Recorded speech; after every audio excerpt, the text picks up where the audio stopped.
Masih bersama saya Budiman Tanurjo di Satu Meja The Forum. Taufik Basari, apa yang harus dilakukan oleh Kapolri agar kasus ini rekonsolidasi organisasi berjalan dan kepercayaan publik kembali bisa diraih?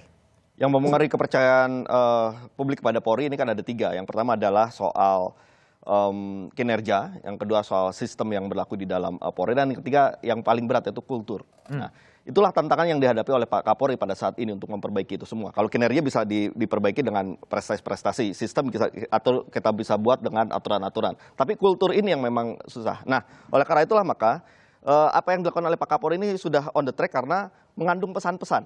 Banyak pesan-pesannya di situ.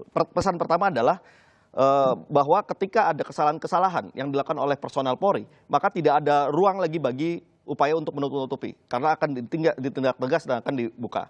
Yang kedua, yang paling penting juga bahwa di sini ada pesan, kita personel Polri ini juga harus menggunakan diskresinya ketika melihat ada perintah yang menyimpang. Maka jangan kemudian ikuti ketika ada perintah yang melawan hukum itu. Nah, ini pesan-pesan ini menurut saya akan membantu juga untuk memperbaiki kultur, dan mudah-mudahan ke depan secara perlahan kita bisa membangkitkan kembali kepercayaan publik kepada Polri. Baik, Tobas, Kiki, jadi apa langkah untuk memulihkan kembali citra kepolisian? Di level menengah ke atas, memberi ruang yang pas untuk diskresi.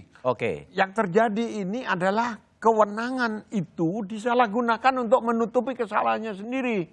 Nah, itu yang tidak boleh. Satu, yang ke bawah itu tadi setuju saya kultur. Lalu koridornya apa? Tagline-nya Kapolri kan presisi, udah pakai itu aja. Ini ada kesinambungan dari democratic policing dulu.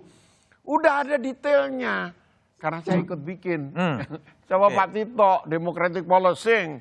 Lalu karena kendala-kendala struktural lingkungan, lanjut sekarang ini dengan presisi. Semua sudah ada di situ. Lalu kalau ada pertanyaan, kenapa sih sekarang dibuka-buka?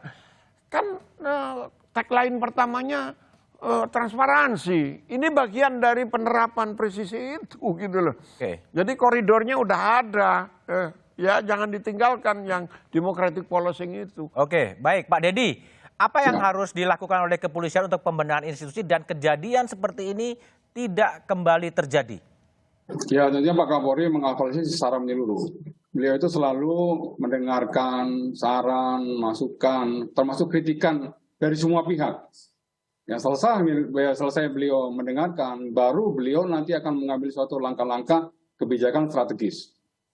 Khusus untuk kasus ini, Pak Kapolri tentunya mengevaluasi secara menyeluruh, dan yang paling menjadi titik fokus daripada kedepannya adalah transformasi di bidang pengawasan, khususnya pengawasan internal. Nanti dari Pak Irwasum, Pak Wakapolri akan membuat suatu rumusan dari mulai level Polsek, Polres, Polda sampai dengan Mabes Polri, agar kasus-kasus seperti ini tidak terulang kembali di masa-masa yang akan datang.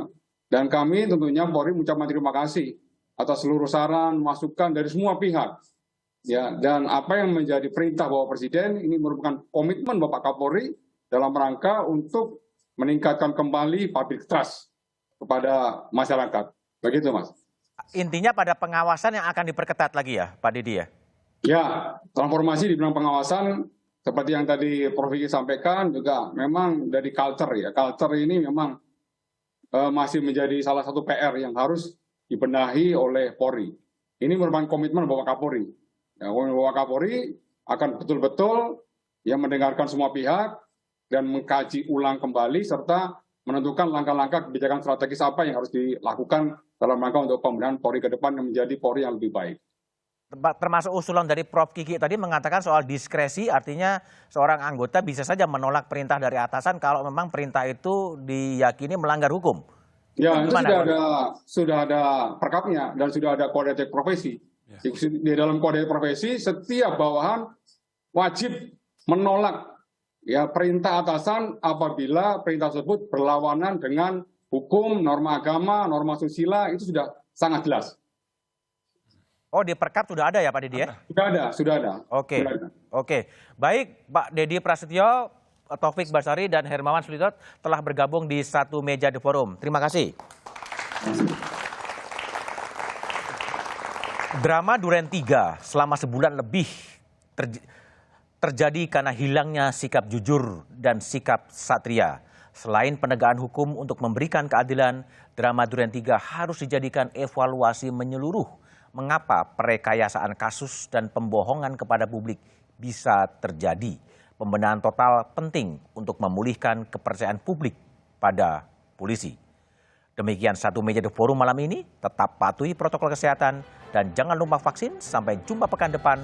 Selamat malam dan terima kasih.